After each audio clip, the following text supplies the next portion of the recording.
Good afternoon, everyone, and welcome to a brand new episode at An-Nahar TV. Lebanon is witnessing a seasonal spike in coronavirus cases since it has lifted lockdown measures. Total cases are accelerating in a momentum way. The situation is worrisome, especially while having endless challenges and distortions in the way. Local hospitals are on the verge of collapse, ICU capacity is insufficient, and medical vital supplies are in shortage. Not to forget to mention the economic meltdown due to the collapse in the local currency, the financial turmoil, and the civil unrest. All of the following hurdles are affecting the battle against COVID-19. In today's interview, we will have a clearer image of COVID's critical situation with a very special guest over the phone. Today, we welcome Dr. Firas Abyad, Director General of Rafiq Hariri University Hospital, who has won praise for his transparency in handling the pandemic and known by his insightful analysis. Hi, Dr. Firas. Thank you for being here with us today. So let me ask you, in your opinion, what's the main reason behind the sudden rise in the corona cases? What's the hospital's maximum carrying capacity for COVID-19 patients?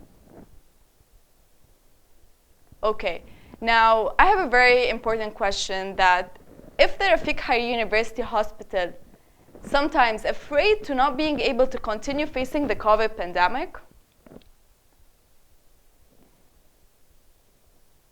Okay, walk me through. On Monday, the ministry's pandemic committee called for a 2-week lockdown amid the revival of coronavirus.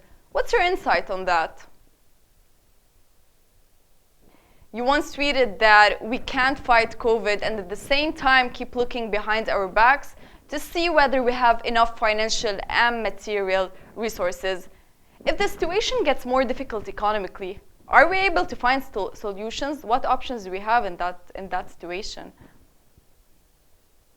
At a time of a weak lira, soaring prices, do you think international funds would be the only strategy to solve the liquidity crisis? Healthcare workers are getting infected. If the hospital keeps on witnessing short hospital capacity, what alternative would you suggest? Now, a very important question. The results of the PCR tests are misleading. For example, MP George Okayes was informed that the result of his first PCR test was wrong. Another example would be the 4 people in Qartaba who took the PCR test again and the results came out negative after they were previously positive. Why do you think false positive reporting is taking place? And let me end this insightful interview with a very important question. What would you say for the people who are virus fatigued and want to go back to their normal lives?